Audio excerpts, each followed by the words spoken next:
put forward by Antonio Gramsci. Gramsci speaks about two types of intellectuals. He speaks about organic intellectuals and traditional intellectuals. The fundamental difference is that a traditional intellectual would be a person who's really committed and who obeys and supports a particular tradition. This is what we do in geography. This is what has been said. These traditional intellectuals, they don't see themselves as part of society. They see themselves as analysts, divorced from the realities. They see themselves as objective. If you ask them objective from what and how, it will be another question. So in other words, at the practical level, what you will have as traditional intellectuals will be those lecturers that come to class and they teach students about democracy and they go home. They present themselves as so concerned about democracy, but chances are that they don't even vote. But they have ideas of what democracy stands for. Organic intellectuals are completely the opposite. They don't just go to class to teach. They go to society and practice what they teach students. They assist those that don't have a voice. So that is generally the fundamental difference. And I want to set that context in terms of what we're going to be talking about today and how it's relevant. We're having this conversation at the University of Namibia. And I'm presenting this as an academic. I'm not sure whether I'm an intellectual, but I sympathize, and one day if I'm an intellectual, I would want to be an organic intellectual as opposed to the traditional intellectual. Because we need to be able to be in society and shape our thinking. So that is the fundamental difference that you find. So at the University of Namibia and many other universities on the African continent, you find those two types of intellectuals. And those traditional intellectuals have you find a person is a political scientist, but they don't do any program in society. They don't have certain positions. You find a person who's teaching agrarian reform, whether from agriculture or from sociology, but they have no opinion about the land question in Namibia. Traditional and organic intellectual. At the practical level, so that we assist each other in being able to understand, including those of you that were sent to see what I'm saying. It's important for us to understand what is called invented and invited spaces. So at the practical level, for you to understand whether the person is, you are recruited at the University of Namibia, you go to class, you get an office, you teach. That is not your space. It's a space that you're invited. You are invited into that space, and you are told in terms of your employment contract, what is it that you're supposed to do. Okay? But at the practical level, organic intellectuals operate in both invited space and also invented space. That basically means you invent your own space. In other words, you don't need to be employed in the University of Namibia. That's what most people don't understand. They think that once you get rid of Victor Tonchi in the University of Namibia, he will not have opinions about elections in the country. So once you can even see that if Polytechnic of Namibia is run by a traditional intellectual, you will begin to understand. If UNAM is run by a traditional intellectual, if UNAM is run by an organic intellectual, so you'll be able to see these things in terms of invented and invited spaces. But what is the place of the university in a colonized world? Some sort of what Professor Dupisani would call epistemic location. What is the role of a university then in a developing and to a colonized people? And I'm not going to give you an answer, but I'm going to give you 8 questions that you can think about for you to understand the place of the university in the colonized world. Question number 1. Why is it that each evening before our graduation, we assembled nursing and medicine students to celebrate the so-called father of medicine and recite his oath when evidence exists that Imhotep from Egypt, who's an African, used the same methods even before the world came to know about Hippocrates the Greek. So in other words, when we graduate, we get all our students that have passed and we ask them to recite what is called the Hippocrates oath, because he's the so-called father of medicine. But we do it at UNAM. But there's an African called Imhotep from Egypt who's been using exactly the same method. So that's the first question you must think about. The second question, why is it the case that a university that is 95% African, with a population of more than 10,000 people at once, UNAM during the day would have about 10,000 people, students, lecturers, visitors, and everybody, including the security guard. Why is it the case that a university that is 95% African, with a population of more than 10,000 people, does not have African food at all its cafeterias? Staff members and students must travel 20 plus kilometers to get African food. Why? Because we are trying to understand and to do epistemic location. 3, why is it, Dr. Tonchi, why is it, unlike other languages, there is no single local language that is taught in schools in Zambezi 28 years after independence? Why is it that UNAM or a university does not engage in any attempt to develop material and content of Sobia, Mafwe, Maye, and other languages in the Zambezi to prevent extinction? You see, if you are from Maheke, you do Cherero as your first language. The children in Zambezi are taught a language called Silozi that does not belong to anybody in Zambezi. Mafwe, there is no textbook that explains the vowels and all those things. But why? Number 4, what is it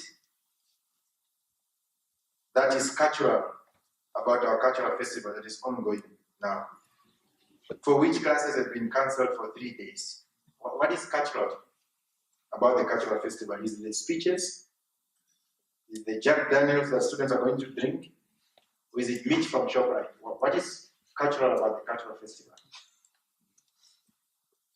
Why is it that in our textbooks of physics we ascribe the history and practice of distillation to the Arabs when the practice happens in an African traditional society amongst the natives without university education and access to modern life? If, in one way or the other, it is transferred through the art, through the contact of earlier civilization, why is it that the teaching about distillation does not capture Umbike distillation? You see, for example, the way they make, is it beer or all those things, they have all those big things. But in most African culture, when they produce Umbike, every process that is involved when we teach physics, it's there. But it happens by people who have no access to university, who have no access to the Arabs, but they are practicing that. Number 5,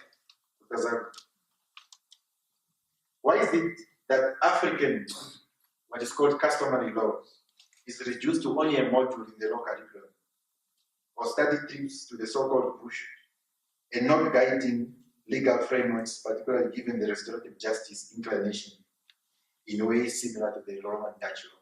In other words, in an African traditional society, if you steal my cell phone, say if you kill my father, you don't just go to jail. The judicial process in an African traditional society says, but this man used to take care of his family. Yes, you are going to punish you, but your family must pay a number of cattle. Those cattle then sustain what the men are supposed to do.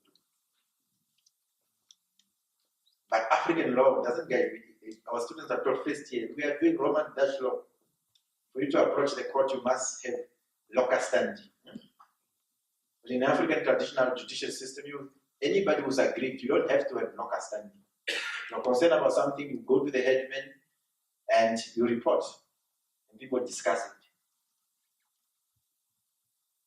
Number 7, compared to the Chinese or white monopoly capital or the lobby groups, what is the percentage of government policies, decisions that we have influenced as intellectuals? Get a number of professors together and just get Jack one and count the number of policies and decisions of government that the professors influence and the number of decisions that Jack one influences. Last question. Why do we have the above in existence? Are academics captured? Are they afraid?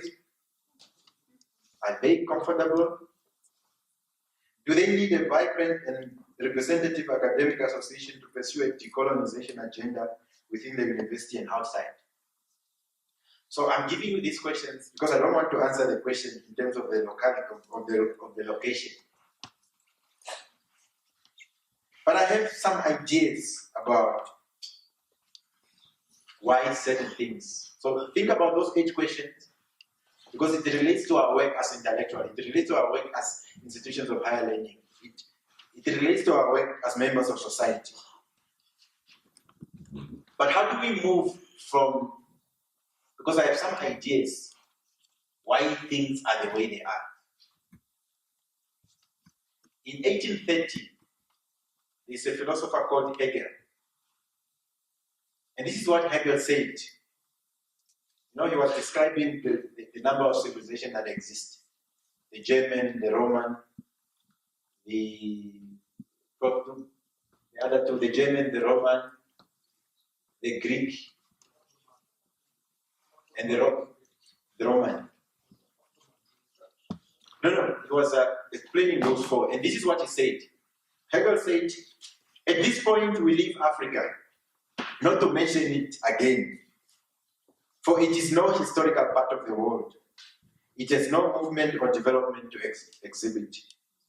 What we properly understand by Africa is unhistorical, undeveloped spirit, still involved in the condition of mere nature, and which had to be presented here only as a threshold of world history. This is what Hegel says. Africa are people without history. There is nothing significant and developmental about Africa. Why should we concern about distillation that happens in an African traditional society when you can simply just craft the textbooks to reflect distillation from Europe? Why is it we must celebrate Imhotep, who dealt with the same methods of medicine, when you can simply just tell them that Hippocrates is the father of medicine? Africa has no history. Why should we have African food on campus when you can just have meat from ShopRite? Why should we really think about the cultural festival that has an impact when we can give students Jack Daniels? Africa has no history anyway. But this is what Hegel said, 1830. There was another physician called Claudius Galen. Galen reduced Africans. He was explaining, he's a physician, he was explaining the Africans.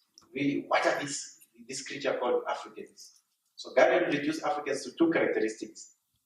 The first characteristic is that the inordinate length of his penis. So Galen realized that the creature called Africans really had a long penis. That's how we can identify the African. And the second characteristic that Galen identified is the strong propensity to laughter. So, like black people really, they're very close to laughing. Anything happens fast, they will laugh. You see? So So in other words, a black person is therefore a hilarious human being with an oversized genitalia. This is what an intellectual said. And now listen to what King Leopoldo said in 1883. This is what he was telling, because remember King Leopoldo was present at the Berlin Conference of 1884, and he took the Congo. Evangelize, this is what he said, evangelize the niggers so that they stay forever in submission to white colonialists, so they never revolt against the restraint they are undergoing. Recite every day, happy are those who are weeping, because the kingdom of God is for them. Convert always the blacks by using the whip. Keep their women in 9 months of submission to work freely for us. Force them to pay you in signs of recognition, the goats, the chicken, or eggs, every time you visit their villages. And make sure that the niggers never become rich. Sing every day that it's impossible for the rich to enter heaven. Make them pay tax each week at Sunday Mass. Use the money supposed for the poor to build flourishing businesses and business centers. Institute a confessional system which allows you to be good detective denouncing any black that has a different consciousness contrary to that of a decision maker. Teach the niggers to forget their heroes and to adore only ours. Immortal, remember, he said it long time ago. Never present a chair to a black that comes to visit you. Don't give him more than one cigarette. Never invite him for dinner, even if he gives you a chicken every time you arrive at his house. A lot of things were said. And this is not ordinary people.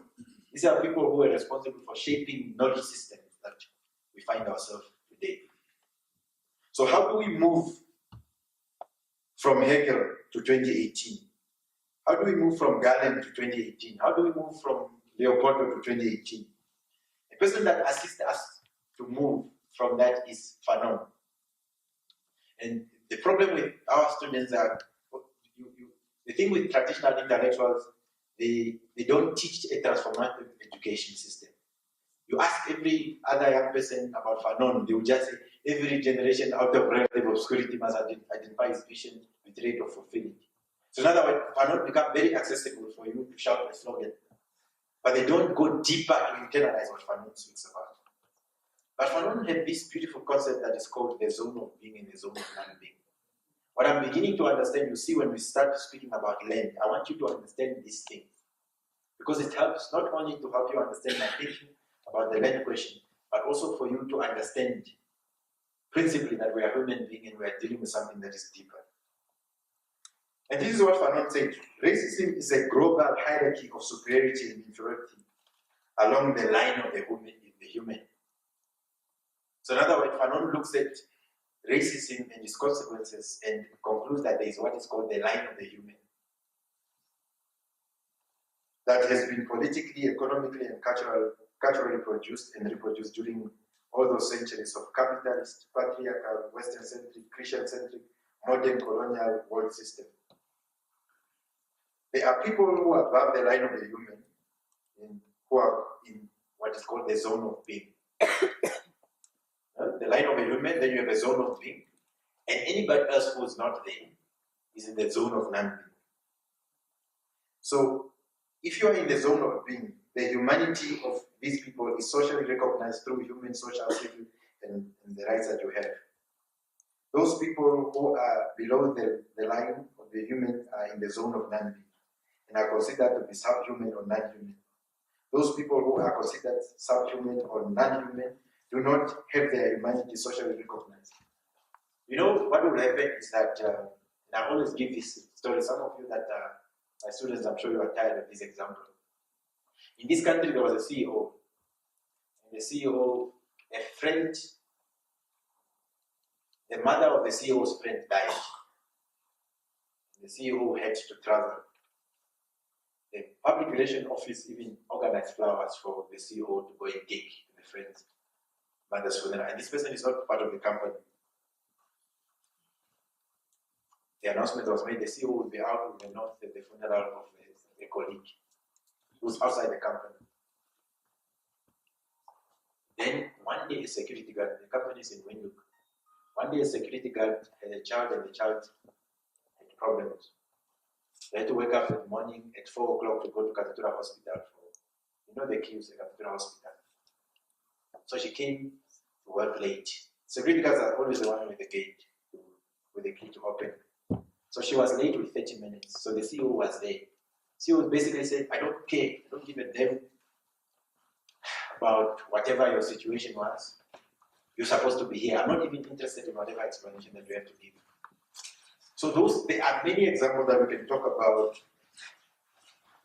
when we talk about the zone of being and the zone of non-being. So the humanity of the CEO, it is more important than the humanity of the worker. That's why you have all these binaries, the boss and the common, the VIP and ordinary. So our lives in society is separated between the line of the zone of being and the zone of non-being. There will be somebody who's feeding the community in Katutura or in whatever community there. And that person is a hero of that community. He will die and nobody would remember them. Because essentially they are in the zone of non-being. But a wife to a minister dies, the whole ministry will go to the funeral, including those that don't know. Because why? Because they exist in the zone of being and the zone of non-being. So we need to have a philosophical understanding when we speak about these things. Why is it that I'm giving this context? I'm giving you a context that principally land was never a problem. We wouldn't be talking about land if we didn't have a colonial question.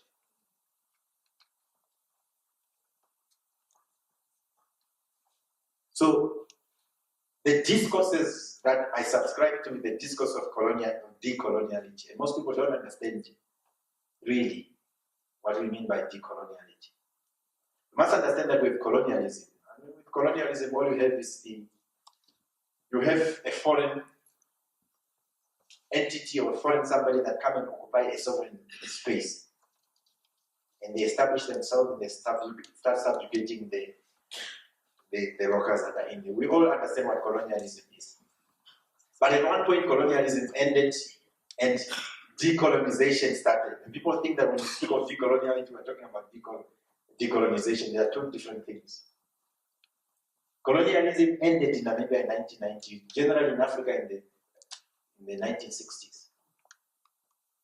Then we got independence, this whole process of decolonization. But coloniality remains. Because coloniality is what remains when colonialism has ended. The white man is no longer colonizing. There is no white man that says there shouldn't be African food at UNAM. There is no white man that says that in Zambezi no local language must be taught in our education system.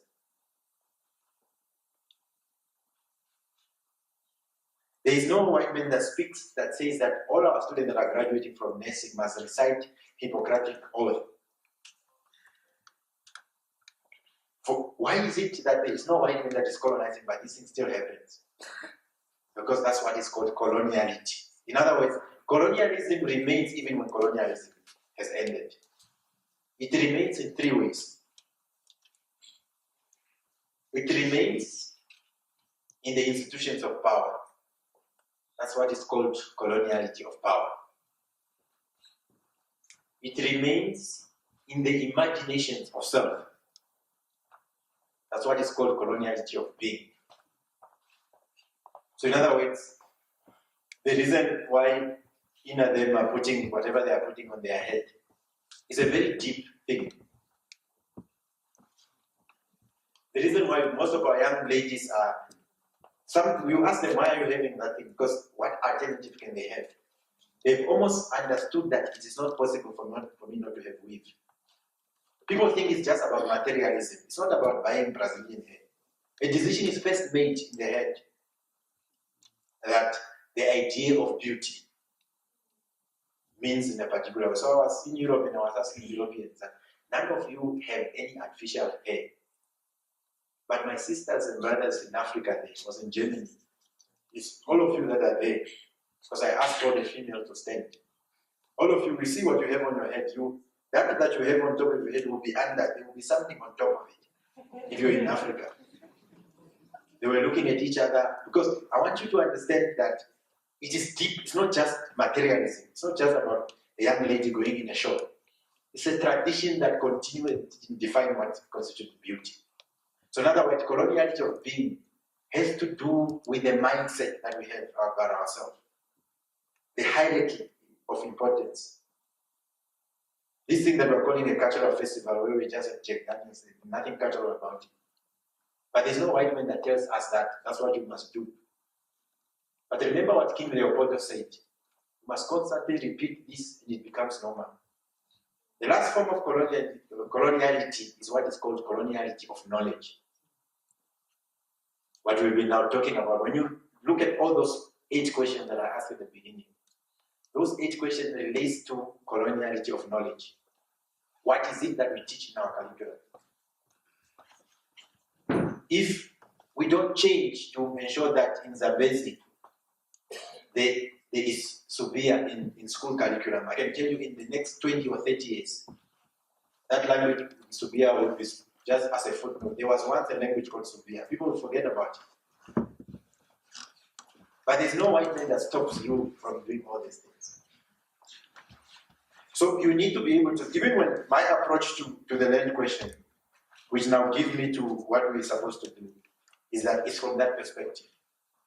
For you to understand the historicity, for you to understand the present, we need to be able, because this is what is missing in the land discourse. The land discourse is not ideological, it's not philosophical, it's an anti-neoliberal capitalist orientation. When people start even talking about affordability.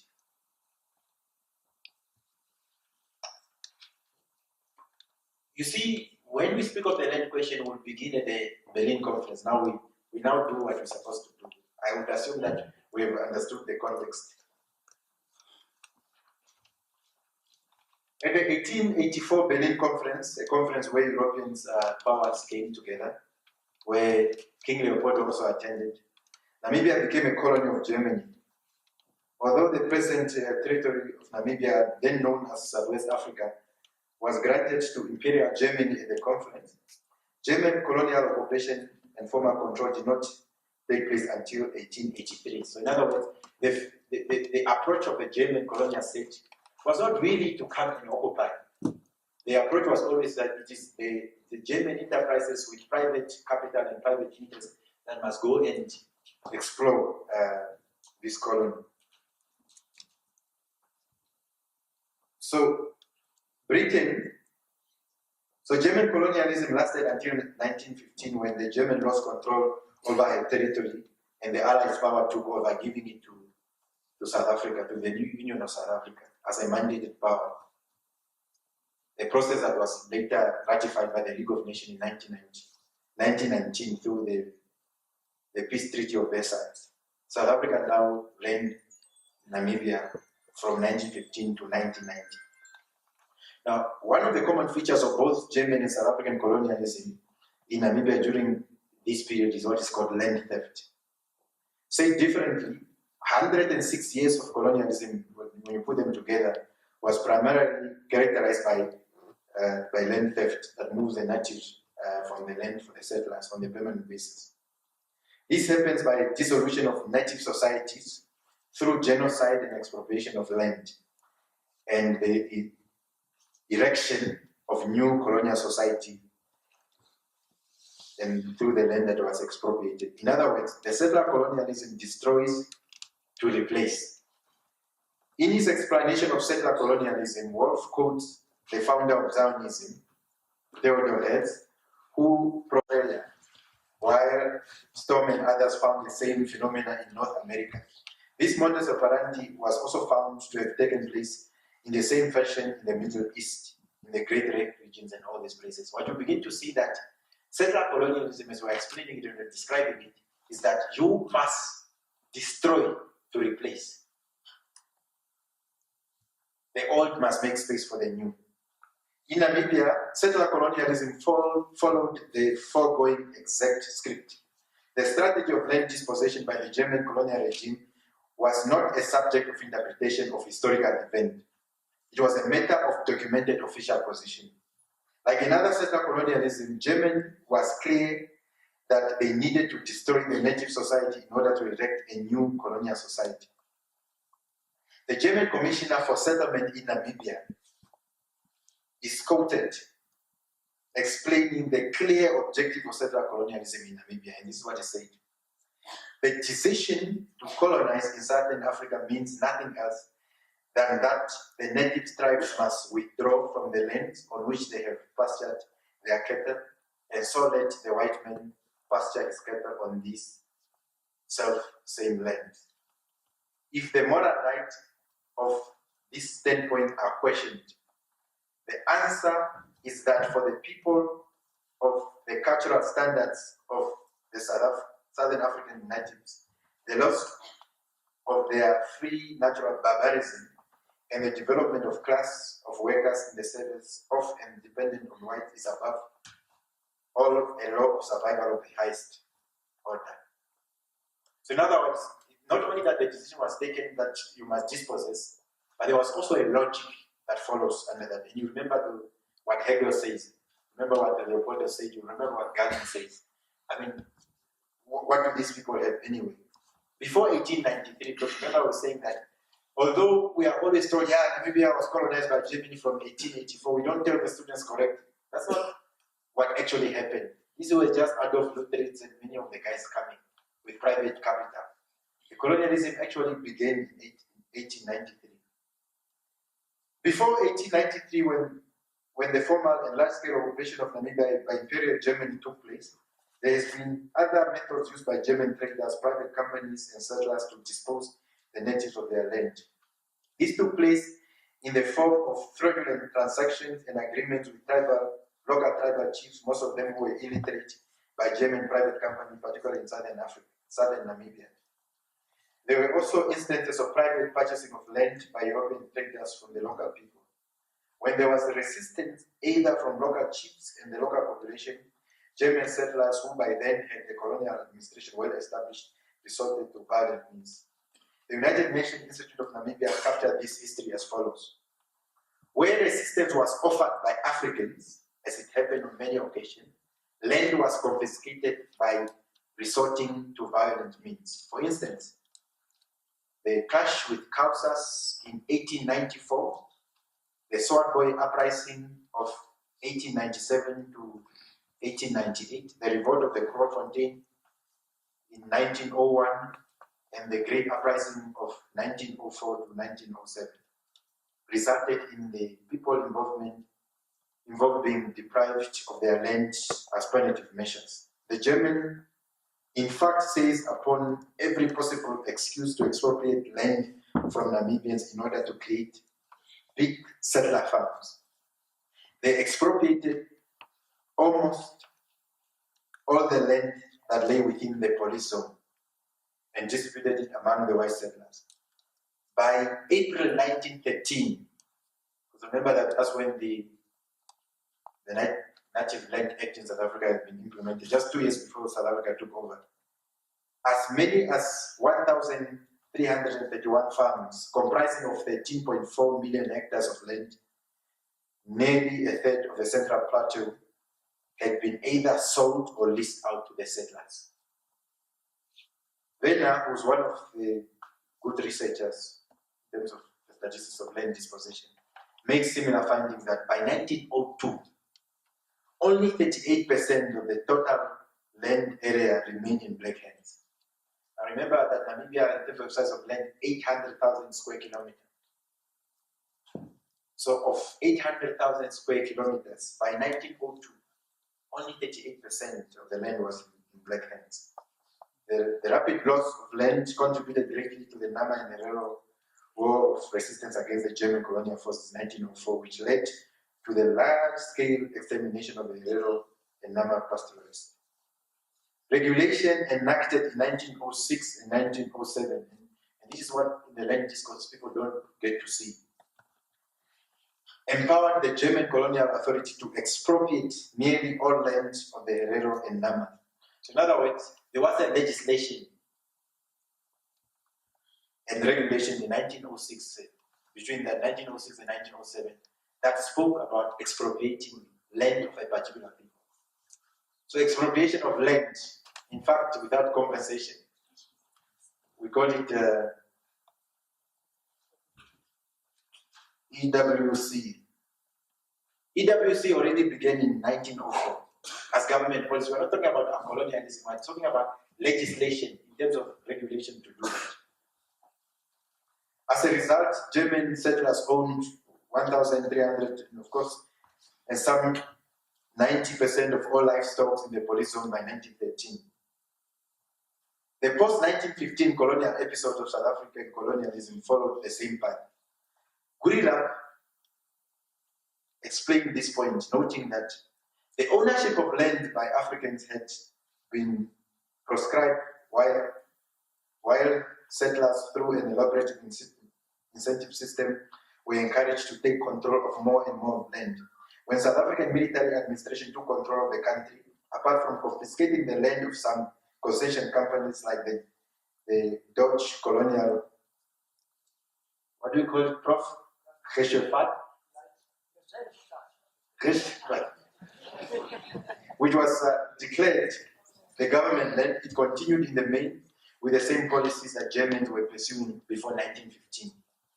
The new administration, however, immediately instituted Land Board, which was to allocate the land to new settlers, mainly from South Africa. It also continued with the granting of settlers general state support. So in other words, the South African colonialism continued in the same, on the same script. And of course, they started with the whole land questions in there, through the traditional, and then until it continues. Of course, there was resistance. And Hendrik Betboy was one of the quite radical and philosophical freedom fighters that we don't give proper attention. Most of the people who speak about Hendrik Betboy, they only speak about Hendrik Betboy because I'm Nama. But Hendrik Betboy was a clear revolutionary who even confronted his own whenever they were out of order. And this is what he did. This is the letter that he wrote to Joseph Fredericks on the 27th of June, 1892. I'm writing these few lines with a sincere request, a plea for the sake of my well-being. He used to be a very nice writer, and for your own, as follows. I hear you have given a white man, a certain Herman, permission to live at Nomtas. I'm writing to tell you that I do not accept your decision. I do not want you to give any white man a farm on my land. I do not even like you giving a white man a farm on your land. For I think this part of Africa is a territory for red chiefs. We are one in color and custom.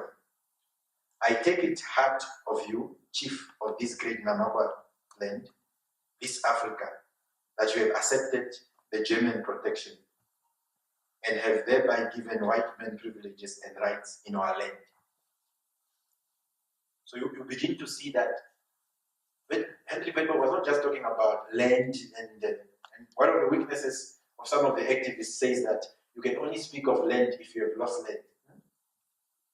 In other words, it becomes a demographic and democratic question that you can lose.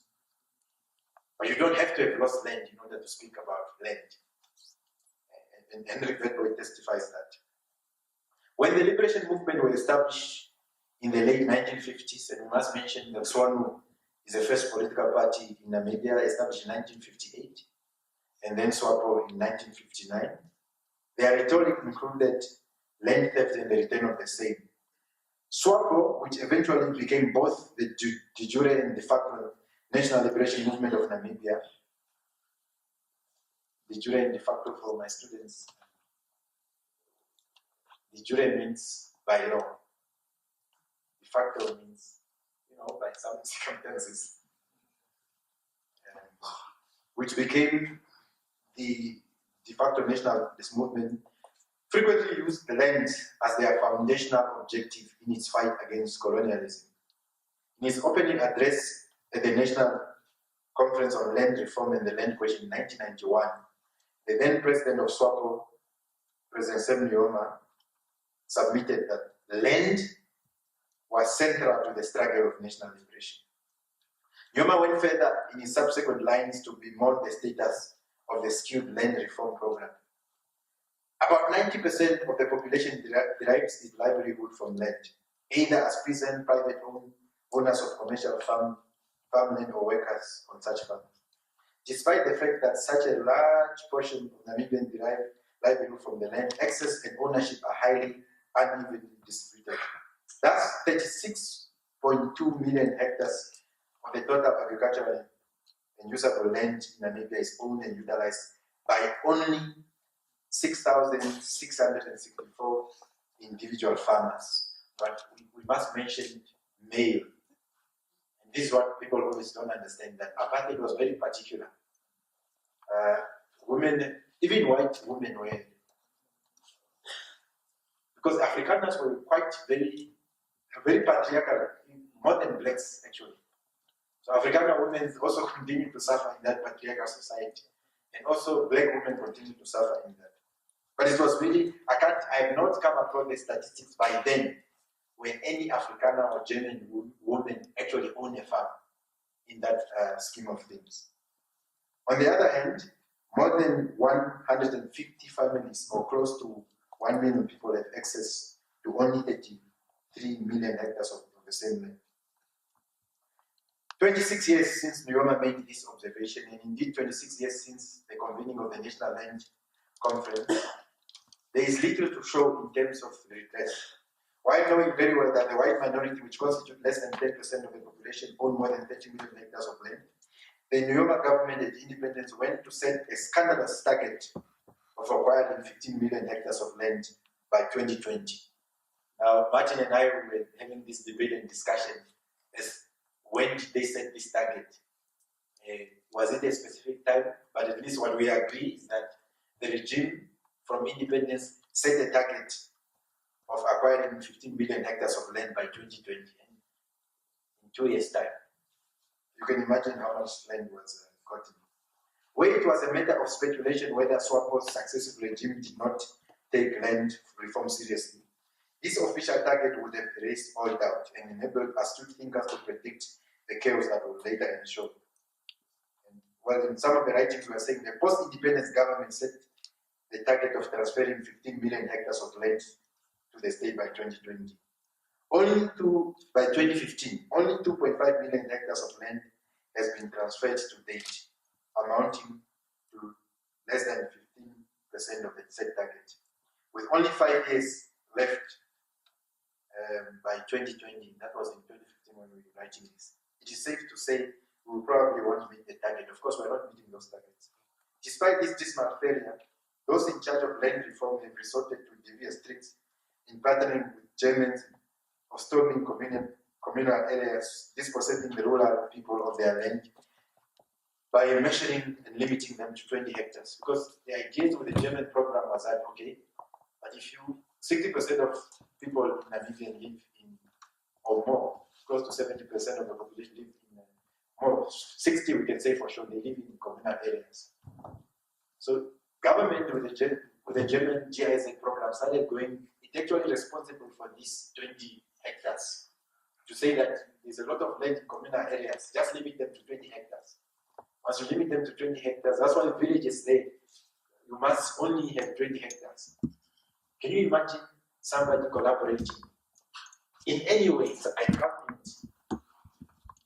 do something to you, and then later my grandchild comes and collaborates with you on how best to solve that thing that I did.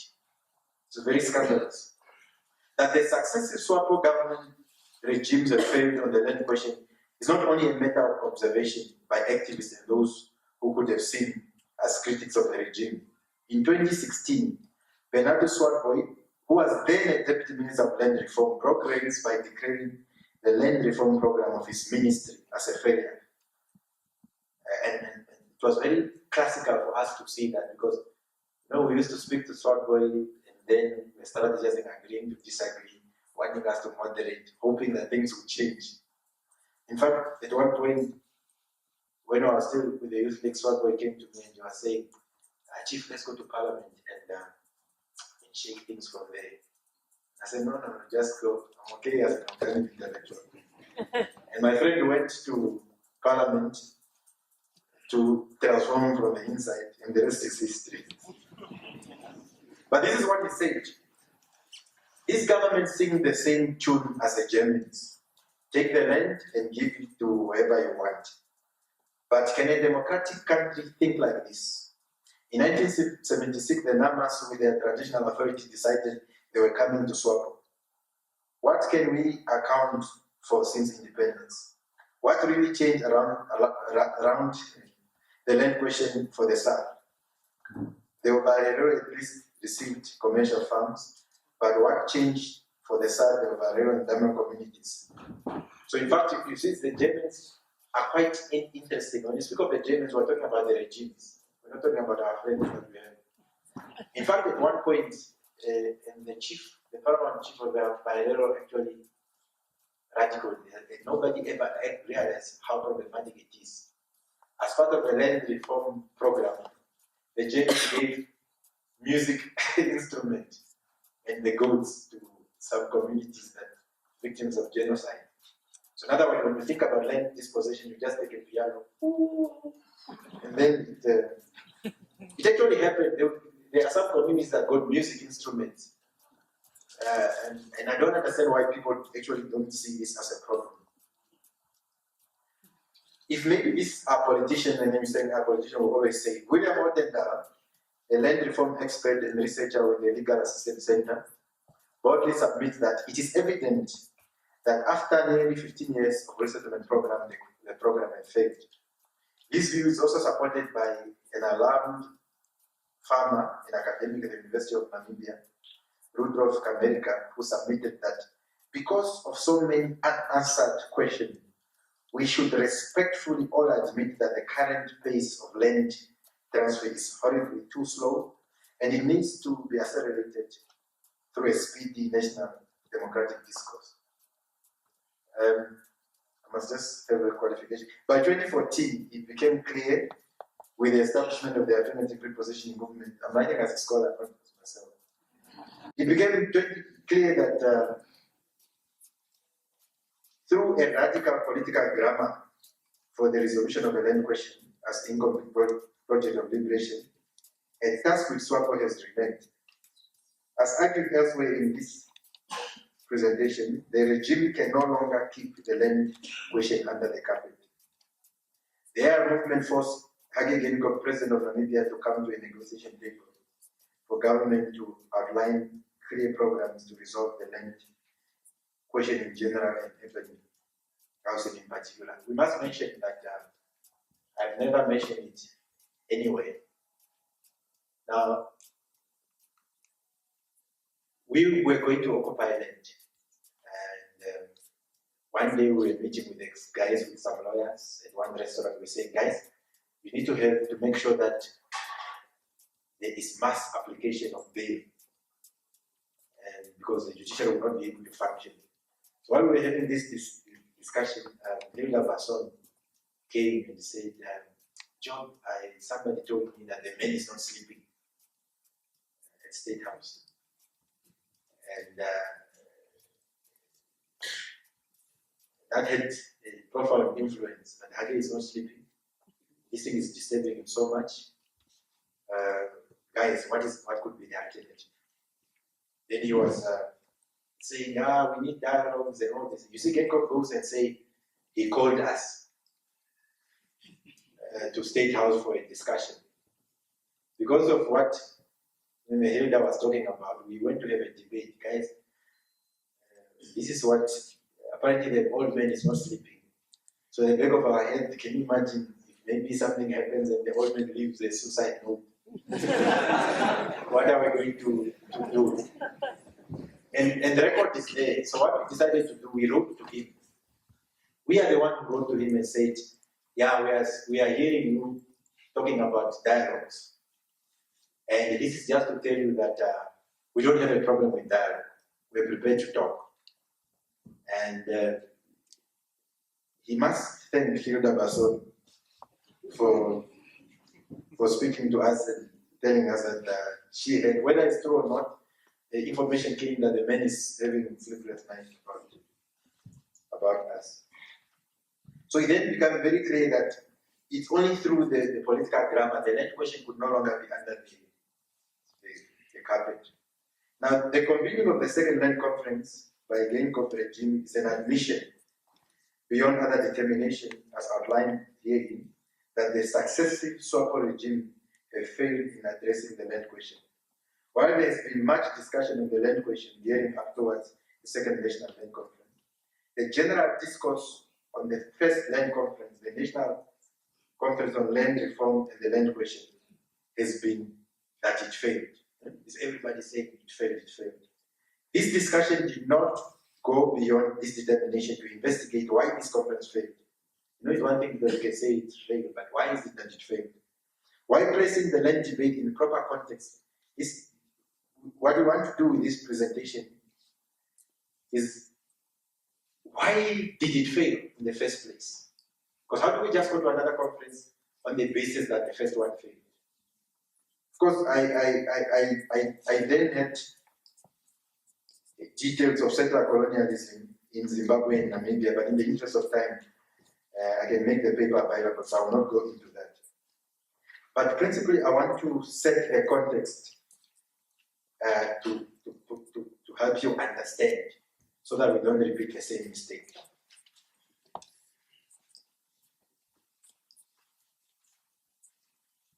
From the 24th of June to the 1st of July 1991, government organized a state-led conference named the National Conference on Land Reform and the Land Question, under the supervision of the current president, Hage Geingob, then as Prime Minister of the country. In his opening address to the conference, the then President, Sam Nujoma, delineated the following expectation from the conference. One, A, the conference is to contribute towards a better understanding of the issues at stake by providing a forum where relevant land issues and grievances from all parts of the country can be represented and discussed. So it's to contribute. Grievances, concerns, whatever you have on the land question, here is the platform for you to contribute. B, to take stock of relevant experiences of land reform and resettlement in other parts of Africa.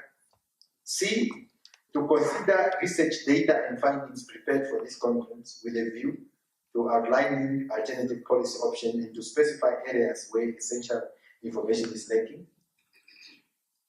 D, to adopt, as the conference decides, recommendation which will be taken into account. So we decide, it goes, somebody exercises discretion and take it to account in the formulation of national policy and programs of action. So these are opening address and setting the context. There was no variation between President Sam Nujoma and Hage Geingob, the then Prime Minister of the conference and Chairperson of the conference, in terms of the objective of the conference. Like Nujoma, Geingob argued that the aim of the conference was A, to act as a forum for presenting and discussing all relevant land issues and grievances from all parts of the country. B, to review the policy and strategy options on land reform, taking into account the regional and local factors. C, to develop a national policy and program of action aimed at resolving land problems. I would assume that there was synergy how these guys were drafting the speeches. As stated earlier, this conference was a state-led conference whose agenda was clear and determined by the state.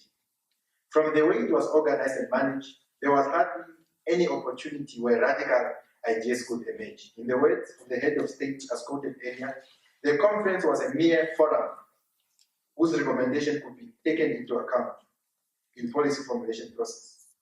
In discussing this conference, Adam and David characterized and advances this point regarding the significance of this conference. This is very important. A year after independence, the government, supported by opposition parties, conducted a national consultation on the land question, which culminated in the National Conference on the Land Reform and the Land Question held in Windhoek. The objective was to achieve the greatest possible consensus on the major issues and to make recommendations to government on policy on land reform and a program of action for implementation of the necessary changes. The role of the conference was an advisory one. The supreme decision-making powers reside in the legislature headed by the National Assembly.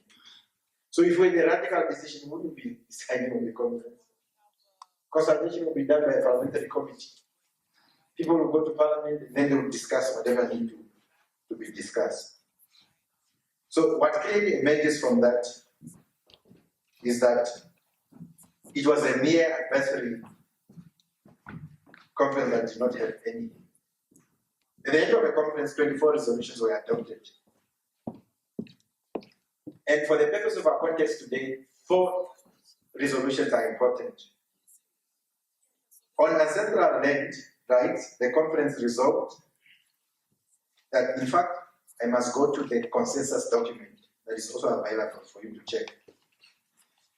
On ancestral, this is the consensus document of the 1991 land conference. Ancestral land, with all the history that we've been talking about, ancestral land could only qualify for 1 paragraph. Ancestral land is just 1 paragraph in terms of resolution. And there was no paper on ancestral land at that conference. And this is what it says. I don't want my interpretation. Before Namibia was colonized at the end of the 19th century, this is a conference now, everybody was there. Before Namibia was colonized at the end of the 19th century, the land boundaries between Namibian communities were not precisely demarcated and shifted frequently. And for me, that is the most scandalous statement that anybody could make. Because in Africa, the borders were not lines that you draw. The borders were natural. It will be a river, it will be changes in vegetation, it will be valleys, it will be oceanas, it will be whatever it is. When you study in any African community. But in 1991, this is what the guy said. They were not precisely demarcated. They go further and say, the claims of different communities will inevitably overlap. So we don't know which community lived anyway. So if we have to entertain the concerns by the communities, the claims are going to overlap because we don't know where communities. And listen to this. During the colonial period, there have been large population movements and mixing of previously distinct communities. So Dr. Tonchi came to Windhoek. So because Dr. Tonchi came to Windhoek, it's difficult for us to find who was in Kabe. Because they've been moving and marrying each other, so it's difficult for us to determine the distinctions. The conference concludes that given the complexities that are not told to us, the complexities in redressing ancestral land claims, restitution of such claims in full is impossible. So that is all about ancestral land. Whatever people tell you about ancestral land, the guy simply just said, no, it's difficult for us to know where Damara land starts and ends. It's difficult for us to know where Rehoboth and Brit started and ended. So we can't. Because people have been moving from one place to the other. So let's leave this ancestral land issue. Because can you imagine, with people who have studied history, with geography, with traditional leaders, and everybody, some people who are even 100 dead, with the boundaries that are determined by nature, not lines that are drawn. Europeans are actually the ones who had that. See a lot of people who are saying, apparently this is Namibia, we are so proud, lines must be like this. And you think you are proud of Namibia. There are 1.2 million Kwanyamas in southern Angola. The Kwanyamas that are in Namibia are very few, probably maybe 300,000 or 400,000, whatever the number is. But you find people who are saying, yeah, those guys are Angolans. What are you doing here in Namibia? Those guys are Angolans. Those guys are Zambians. So you're actually identifying with the identity of some guy in Berlin deciding on the map. That's why I challenge my students who say, I'm a Caprivian. They are not Caprivians.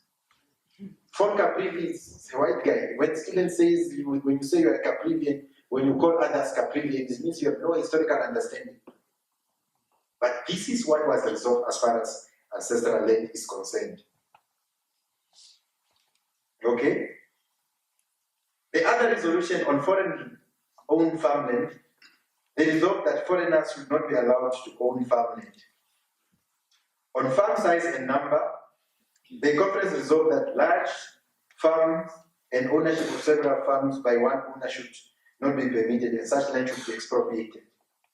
On absentee landlord, that land owned by absentee landlord should be expropriated. This is what government resolved. 26 years later, the debate on restitution and ancestral land claims, which was suppressed and rejected by this conference, has again resurfaced in a more pronounced and radical manner.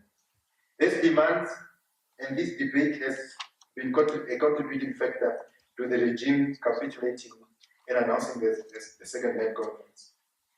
There is a now wide acceptance that suppressing this debate and resolving against it in the 1991 land conference was a mistake. Now, and this is what, you see, during those consultations, I was attending some of them. People talk about ancestral land in a most basic and ways that people don't understand. In December, where do we go to? Whether you go to Orentevate, whether you go to wherever you go, where do you go to? You can be in Barbers Bay, Simon. You die in Barbers Bay, you know why they're going to bury you at the end. Ancestral land does not even leave you, even when you die. You are always seeing buses transporting caskets to Katima. For a guy who had lived in waiting for 30 years, even 40, 50 years, they're going to be buried there. You came from the land, you must go back to the land. So, because there is no philosophical understanding and discussion on land, ancestral land has been taken as a political ball that people can throw out. Because remember, we don't know, people are mingling. We have traditional society leadership that is recognized by government. How is government recognizing them? It's because there is a term that is called jurisdiction. So for you don't just recognize a chief because a chief is in Ohakahana or is in Komasgar. You recognize the chief because the chief has a particular jurisdiction. And what is a jurisdiction? It's not geography. So people understand that, okay, this chief is here. People understand where it starts and ends. But we don't know. This is going to divide Namibia. But everybody knows the jurisdiction. Everybody knows. We don't know where the classrooms are, but when you have to go to class, everybody knows where to go. Very problematic. So the problem and failure of the 1991 land conference lies not only in the suppression of the demands for the return of ancestral land. Aspect of access to urban land, which is quite important, ignored by the same conference, for and by the majority of Black Namibians continue to be a fundamental problem. Following the establishment of the affirmative repositioning movement in 2014, Mukwaita Shanyangana, please listen to this. Mukwaita Shanyangana, who's the long-serving director of land resettlement and rehabilitation in the land ministry, who also served as advisor to President Enrique Punyepohamba's media advisor, and currently serves the presidency of Hage Geingob, was quoted in New Era, making unsettling admissions regarding the failure of the 1991 land conference. This is what he said in his own words. I guess the issue of urban land was not discussed because of ignorance on our part. Or maybe the whites were just smart enough to avoid the topic. Today we have a problem because we have no guidelines on the administration of urban land. Therefore, everyone does as they please. It is not only the aspect that were rejected and omitted that are cause of concern. Even the resolution that were adopted and ignored raised questions and give credence to the speculation that the conference may have been a trickery by the political elites that had by then made concessions and assured landowners that radical land policies would not be implemented. While the land conference resolved that no foreigner should be allowed to own land in Namibia, the practice of land ownership by foreigners in Namibia continued unabated. Whereas the conference resolved against multiple ownership of farms, in 2014 it was reported that the Russian billionaire Rashid Sadrov bought several farms amounting to 28 hectares of land. And you know, Rashid is quite important. He's the same guy who advertised. He wrote it in the newspaper that he wants to, once this thing is done, he's going to give some millions to government. He's a classical guy who have advertised bribery. To say, do this, and this is what is going to happen. But of course, it's not a concern many to traditional intellectuals particularly. In the same year, a Switzerland-based company owned by Italians bought land in Windhoek, measuring 7,800 square meters, despite the standing resolution against foreign ownership of land. Whereas the 1991 land conference resolved that very large farms ownership by one farmer not be permitted, Gert and Paul Joubert continued to own Eringi, the largest game reserve in Namibia and Southern Africa. In 2016, the Minister of Land Reform, Utoni Nyoma, admitted that 281 foreign nationals own 4.4 million hectares of agricultural land, despite the 1991 land conference on absenteeism, law, and foreign ownership.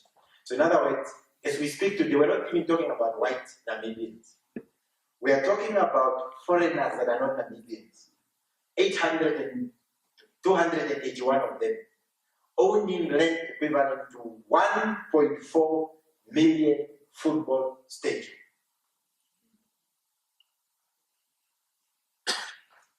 These cases do not only demonstrate that resolution on foreign-owned farmland, farm size, and number of absentee landlords, but evidently demonstrate that Jacob's wealth to the delegates during the closing of the land conference that this is what Jacob said: you have spoken, you have made your views known, we know what you want, and it will be foolhardy for those of us in position of authority to disregard your views. So it shows that these were it was a farce meant to hoodwink those who were genuinely concerned about the land question. Furthermore, a deeper analysis of the basis of the failure of the conference is thus warranted. So I find 3 bases. And for the students of politics and sociology, please listen attentively. And this would actually put me at odds with some of my colleagues, because you know, at one point I used to be involved in Viva politics. So we always differ on this. And listen attentively, Sioni and others. The first basis of a failure, is what I call revolutionary outcomes versus negotiated settlement outcomes. Although many SWAPO elites often refer to the Namibian Revolution as part of its political rhetoric, there is often very little analysis of what constitutes the Namibian Revolution. To the SWAPO elite, the transfer of political power from apartheid South Africa to the hands of the SWAPO represents a revolution. The SWAPO rhetoric on the Namibian Revolution has found root in the imagination of its youth, majority of them actually believing the events culminating on 21 March 1990 constitute a revolution. Sam Nyoma, the long-serving SWAPO leader and founding president, is often referred to as a leader of the Namibian Revolution. In 2017, on the occasion of his 88th birthday, teenager Yalo Shini, a leader of the SWAPO Party Pioneers Movement, wrote this tribute to founding president. As we celebrate your birthday, Tatekuru, we are bound to recall the history of the Namibian nation as it is written. We are proud to celebrate the life and legacy, and I underline, of the leader of the Namibian revolution.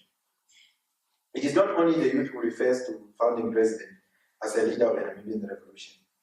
President Jacob, on the occasion of the 27th anniversary of Namibia's independence, referred to President Nyoma as a father of the Namibian nation and the revolution.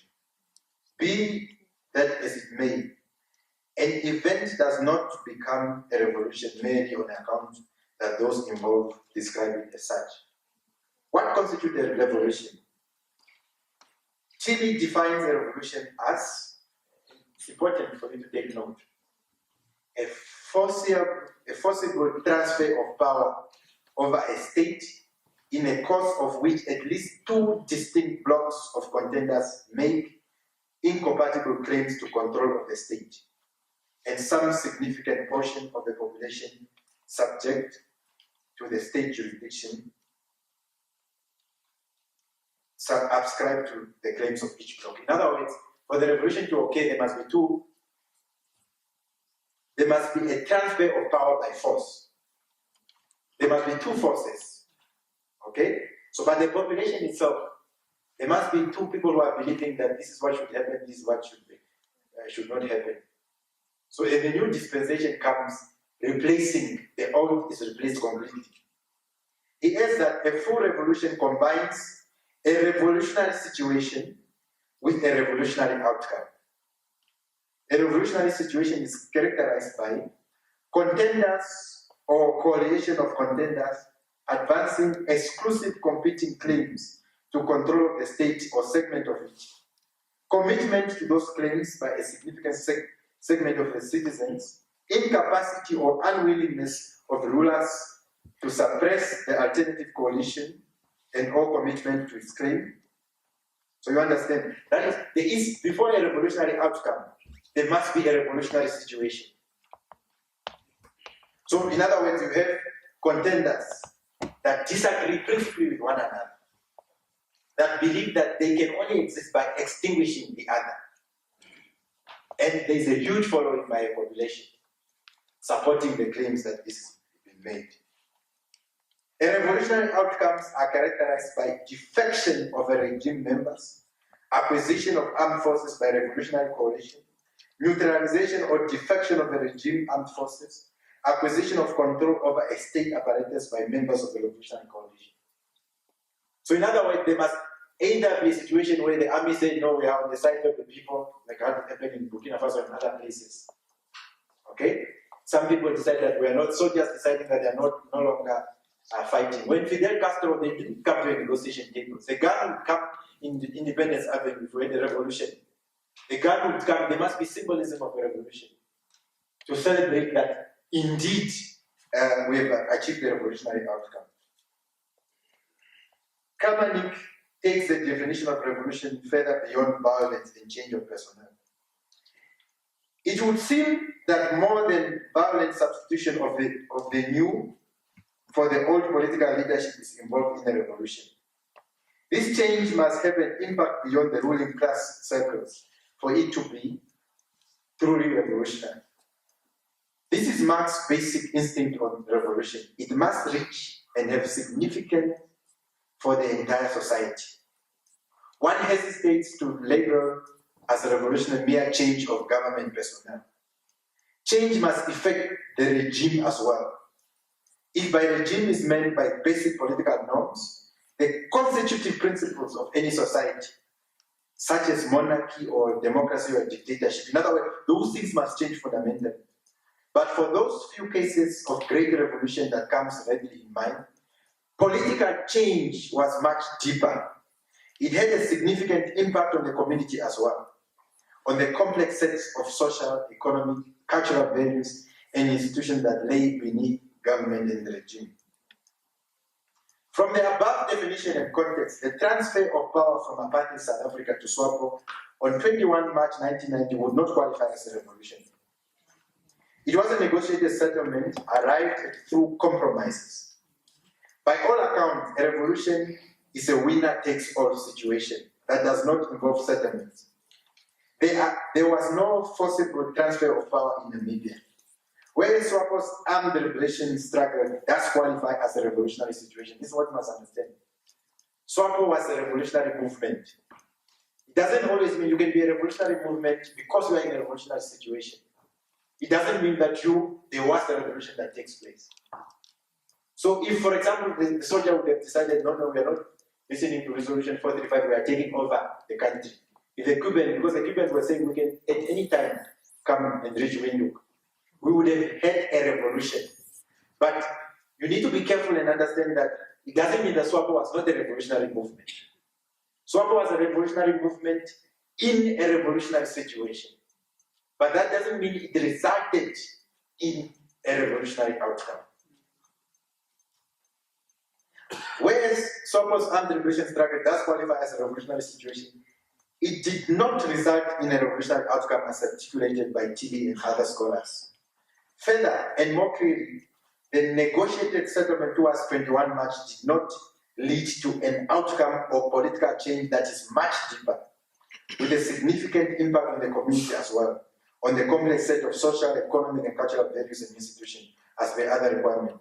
While SWAPO, for the purpose of political mobilization and hoodwinking the unsuspecting masses, continue to refer to a Namibian revolution, there is no confusion among the scholars in international politics that there was no revolution in Namibia but a negotiated settlement. Several scholars such as Udogu, Prinsloo, Smith, Hune, and others have all written about the length in context about Namibia's negotiated settlement. Given the clarity that there was no revolution in Namibia, the problem of the land question must be understood in the context of the limitation of a negotiated settlement. So in other words, when you have not achieved the revolution, then you go to a table to negotiate. You must immediately understand that there are limitations. You negotiate, you don't get everything that you want. As Kramer argued earlier, the revolution represents a deeper political change that is also reflected in socio-economic architecture of a new society. The 1991 Land Conference must be understood was an aftermath and took place in an environment of a negotiation that were just concluded, and the socio-economic and political design of the Namibia's land question having already been agreed upon with the adoption of the constitution. This is what people don't understand. By the time the 1991 Land Conference was taking place, they already, in chapter 3, the right to property was already protected. I don't even understand what the discussion about when you have already a constitution that has sealed the fate of the land question in Namibia. So in other words, some of us, if we were around then, would have said that, no, the parliament changed the constitution, why are we wasting our time in the conference and the resources? The court, while upholding the principles of expropriation, found that the government failed to understand and follow the procedure and subsequently violated the Namibian law on several grounds. Instead of following the laid down procedures in the judgment, the SWAPO political elite interpreted this to mean that it's not possible to expropriate land in public interest. So in other words, President Pohamba was then a minister of lands. The court did not say you can't expropriate. So this guy simply just went to a place and then you start taking over. But there are procedures that you're supposed to follow, which Pohamba didn't follow. And maybe to also reveal one secret, there was a young man who was a PA to one minister. He says that at one point they would come to the boardroom. He didn't understand what was coming from exile. What these guys would do, they would come to the boardroom and they would start having discussion in Oshiwambo. And there's a woman who used to sell kapana. At least we must thank them for that. There's a woman who used to sell kapana just in front of the ministry. So they would order that woman to bring the entire pot of kapana, the meat. We must really thank them for that, because it helped. They take that whole meat to the boardroom and they will be eating. They will be saying, "Oh, comrade, so the translation is that they will be saying, "Comrade, but these boys, how do we confront them?" So, I'm taking the minutes. So you can almost see that approach to not to appreciate that you must now follow procedures, you must now do certain things in certain ways in order for you to do that. So they went without following procedures. Then as a result of not following the procedure, the court simply said that no, you're supposed to do it, but that's not what you did. But the court did not say that you cannot expropriate in public interest. So it represents that incompetence. Said differently, it was incompetence of the regimes as opposed to the rigidity of the law or impracticality thereof.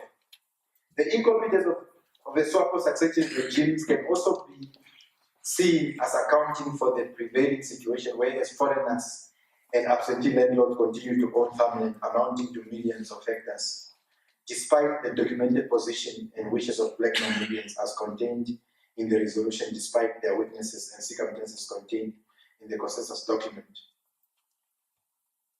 Indeed, it is the incompetence of SWAPO successive regime that 28 years later, the country's peace and stability is under threat because of unresolved land question. The words of Director of Land Settlement during the 1991 Land Conference are again instructive and illustrative of incompetence of SWAPO regime. And this is what Koita Shamingana says. If you are saying I'm exaggerating, and I'll repeat again very slowly. I guess the issue of urban land was not discussed because of ignorance on our part. Or maybe the whites were just too smart enough to avoid the topic. Today we have a problem because we have no guidelines. So in other words, there are two admissions. There's an admission on ignorance, because basically when you're ignorant, you don't know, you would summarize that as incompetence. But there's also admission on the smartness of white people. So in other words, it would mean there's an admission by the director, long-time director of the resettlement program, that whites actually dominated the 1991 Land Conference, which then begins to be very problematic. Now, having given you the basis, some of you might be concerned around the question of what is the 2018 Land Conference about? For me, it's a knee-jerk reaction. It's a knee-jerk reaction because look, the red line, for example, there is a standing resolution in the red line. The conference says that the red line must go. The president of the country says the red line must go. Minister of Agriculture says the red line must go. You are saying the red line must go. Everybody else are saying the red line must go. Why are we going to a conference to discuss it? Then, if the president of the country agrees, the ruling party agrees, why are we going to a conference in October to discuss it? Why is it not in Parliament being removed? Again, you go to Koita Shamingana and said, maybe because of ignorance on our part, or the white was smart enough to avoid it. But you must also remember that this is a conference by circumstances. I dare you, go look at the SWAPO manifesto, go look at any documentation that the GameCorp regime has. GameCorp in its manifesto, they're not playing or program on land. It was not, because they just realized that there's a problem, people want to protest. In fact, when you went to claim a copy, there was calls that were made to some white people called the guys there, why are you doing it? That's why they went to quickly just suspend us then. So it's some sort of political appeasement. You can see that people are moving in this direction because you know there is a resolution, absentee landlord, there's a standing resolution. 281 foreigners own land, 1.4 million. Maybe that's why I'm saying that at least, okay, well, whites are beneficiaries of the past. But if I had to confront, I would privilege a white Namibian, then a white foreigner. So let's target there. And you see that we target those whites that are not here, who are in their country, who only come for trophy hunting. Then if we don't have enough, then we speak to our white brothers and say, you see, Chief, I think we need to do that. Because we can't deal with white Namibians and white foreigners at the same time. And then there's flawed logic in GameCorp's argument. He's always saying that, you see, in that farm there's a white boy who's who's born there, therefore you can't take the land. But there's a legislation that's called poker. In fact, I'm having difficulty with my PhD because I'm even studying colonial Namibia. But poker legislation says that if you have built a business through crime, it doesn't matter when. Even you stole diamonds in 1985, the state can come and take over. It doesn't matter whether it was during a colonial context. That's the poker legislation. So I had to protect all my respondents. But apparently, poker they can take even you have gotten it whatever way before independence. So in other words, Jacob is actually telling us that you can steal and just give it to your son to be protected. But there's no logic in life like that. You cannot help a situation. So there is it's a mere political appeasement because conferences and workshops don't make legislation. These things, the basis of legislation would happen in parliament. There is no parliamentary committee on the land question. It would have been established. It is everywhere, consultations are taking place and all those things. So there's an irresolute leadership. There's no ideological position to see what should happen on this question. Now, when you look at the conference, there's a horrible, where some government officials at least admitted, there is a 13-page concept paper that the government have prepared. This concept paper does not even mention any reference to say this is where things are coming from. It is something that my students can write better than this. On urban land, there's only one paragraph. But what is also quite interesting for you to understand for the purposes of, remember the discussion that we were having about traditional and organic intellectuals. So for this conference, this concept paper, it says that some traditional intellectual, not organic intellectual, will be approached and they will be asked to submit papers. The contents of the presentation shall be agreed upon and guided by the terms of reference. So they've succeeded already at the University of Namibia. They've gotten some traditional intellectuals who are going to be tasked to prepare papers whose content are going to be agreed upon. Not only to be agreed upon, in other words, you are going to be told what to write and how to write, but must also subscribe to the terms of reference. This concept paper is available for you to look, and there are many other problems that are there. So from my standpoint, it is a tall order. I don't think anything substantive will come. Because can you imagine the whole country, from the president to yourself, to your grandmother, to your child, everybody agreed that the land right must fall, but we are waiting for a conference, which has no legislative power. So I don't think something much is going to come. The resolutions, a friend of mine said the resolutions are already drafted. They're just waiting to be confirmed. There will be statements to be made. The program, some of you have seen the program that's already leaked. But we hope that the struggle would have to continue beyond that. The struggle would have to continue beyond that, beyond the land conference. We would have to decommodify land away from the neoliberal mindset. Sometimes, when I put on my activist hat, have you ever seen somebody who's saying, yeah, these people are falling? I don't understand when we were dispossessed of our land, when we were owning land as Africans, it was never about affordability. Yeah, production and all these things. Productivity for what? When for who? You know, in terms of cattle, because I know when you take the farms, where is the meat going to come from? Do you know that because of the red line even, there are more cattle in northern Namibia than south the red line? By far.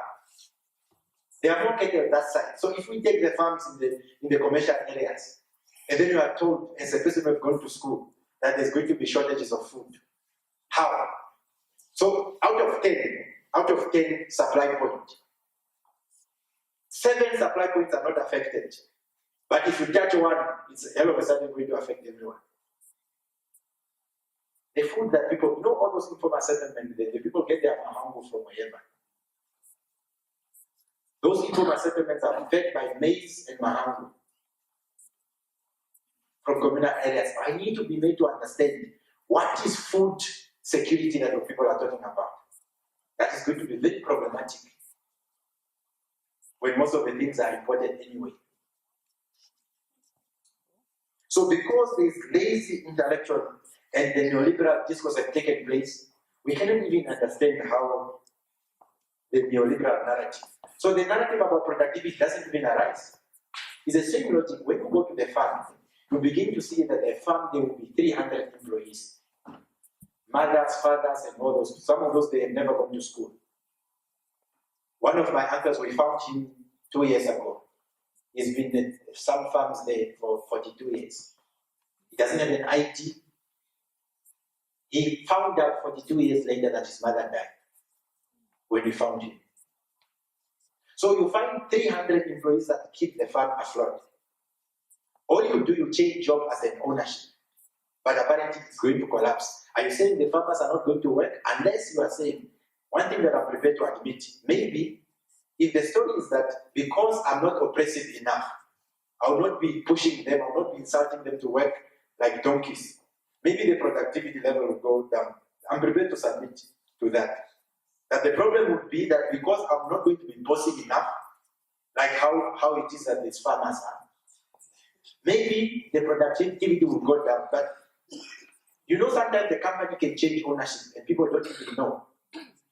How many of you know that when you go and buy cement, how many of you know that you through GPN actually own 11% of Orongo cement? How many of you know that? You don't. So it doesn't affect you, just go and buy cement. However, all of a sudden, when ownership changes. For me, the biggest test what will happen is that a proposal will go, why do this land reform it will be in your hands? Find whatever nice black person that you want to work with and share 50-50 for the white Namibians. Share 50-50. You don't go. We just share. A white person that does not want to share, then that's when we're going to begin to have a problem. First of all, you have stolen property. Then you don't want to share it. What choices? Let's compromise. Let's not confront white Namibia and say, just give. Give him and say that we give you 6 months to think. Choose whatever black person that you want to share the land with. Then you do the land reform by yourself. We just change the ownership there.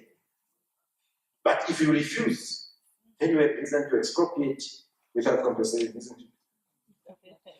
But one of the last things, so that we can now engage in the interest of time, is really, we wanted to zoom in the radical intervention for urban land. So we attended some of these discussions in acknowledge the loss of ancestral land due to the past colonial regimes. Such communities feel they don't know, they just feel it. Such communities feel displaced and landless. Can you feel landless? But you know that you are landless. You can't, but government says that, well, we are not actually sure, but some communities, or most, in other words, it's not absolute. So such communities feel displaced and they feel landless.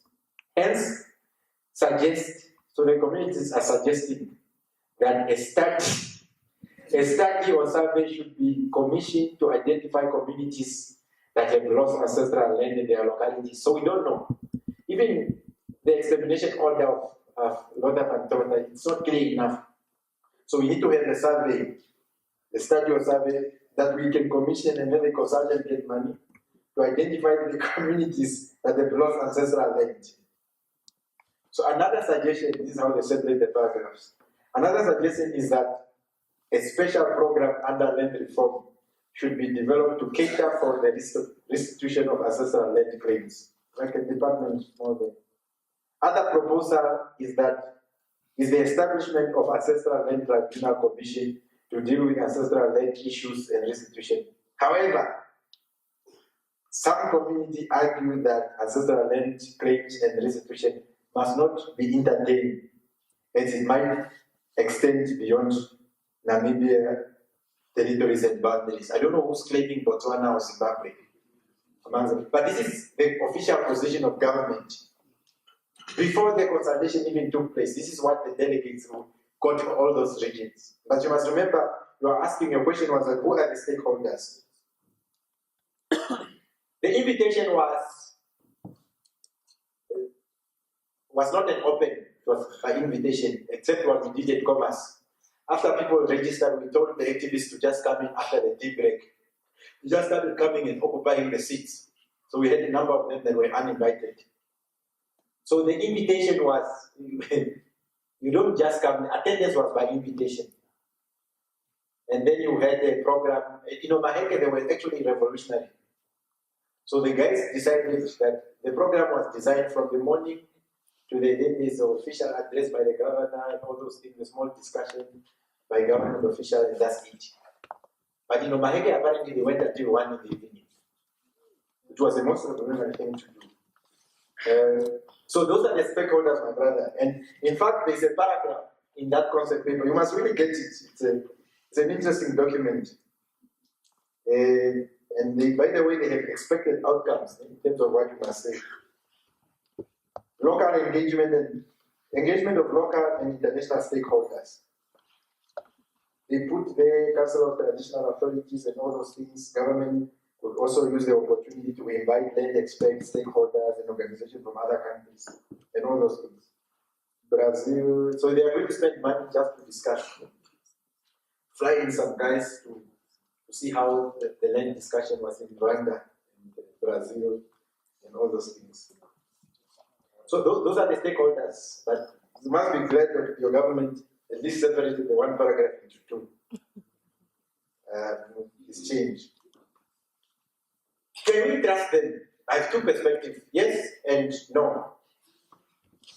Yes, in a sense that you must remember that, and this is what I tell people, sometimes when we advocate for something, they say, this guy, but you don't live in the informal settlement. Yes, I don't live in the informal settlement. There are activists in informal settlement. If an AR activist in Havana calls for a press conference, do you think any of these journalists would attend? They will never be able to attend. And this is one of the first things that you need to be able to understand. For the poor, that's why they think with the organic intellectuals, they don't forget the history and the attachment to the community. It's going to be difficult for a poor person to advocate. I'm not saying they shouldn't. We must support that agency. So it's possible for you to have rich guys that are able to make things happen. It's expensive to have lawyers. But there are some rich guys who would say, okay, please, some lawyer would say that, okay. That logic is very problematic and dangerous. When we think that you only need poor people to. In fact, remember, poverty is so dangerous, such that it even affects your mind. So our poor people have no capacity, have no education. We're not undermining them. So, but it will be dangerous for you to go to meetings with just ordinary people. When we went to the State House for negotiation, we had students, and we had lawyers, we had students with disabilities. So the ministers were sitting on the other, Jacob and his team. And then they started intimidating us. So the meeting almost collapsed because when one guy called Benedict Lowe, Minister Otoni Nyoma, just said, I don't like this. At one point I was convinced that this meeting is going to collapse. Benedict stood up and the president, we are very serious, we must take each other seriously. Minister Otoni, when we speak, he must keep quiet and allow us to finish our point. And then, and the minister, what type of children? And we said, we came here with a clear program. General Namoro came and he was saying, you guys are just talking about land. I don't see how land. So one of the lawyers said, President, we are on page 25. What is the minister talking about? How is he following the program? You understand? So your ability to be able to engage at that level, your ability to be able to mobilize. So in this country, people are easily intimidated. So I would propose a hybrid model. So people say, yeah, you don't live in the... I never claimed that I'm poor. I never said I'm poor. You were saying, oh, what? I can afford whatever I can afford. Because I went to school for it, I'm employed. I'm not poor. So I don't need to be poor to advocate for certain things. But even that logic is a capitalist logic to defeat whoever. If you have a leader, then say, look at this guy, he's driving a buggy. You want me to come to you now with the donkey cart? So we need to be very careful. But you just need, that's why you need the masses that are mobilized. Because I can also sell out. So that's where now the part of no. Can you trust them 100%? Can you trust Chekrotea to implement rent control when you want to build flats? Obviously no. If a person just do this experiment, get some guy from informal settlement, write a letter, just do it. Write a letter to a minister or whoever. Say, I want to see you. My name is, I'm from Okahanja Park, I want to see you. And they just go to the, first time when they just go to the security, the entrance, they are going to be asked who. It is so difficult to be poor, it's almost like a crime. That is why when you find you are going to social security. When I go to social security, I go there and I make an appointment with whoever I want. But a poor person comes there, the security guard says, the forms are finished. But the security guard's responsibility is to open and close the door. Not that we don't respect them, but you have no business in determining that I cannot get a service. But poor people are easily intimidated. That's why we need to represent them and speak for them. Because they are your cousins, brothers, and sisters. So my answer is to, dear student, that yes, we can trust them, but they are those part of the elite that we could leverage to be able to.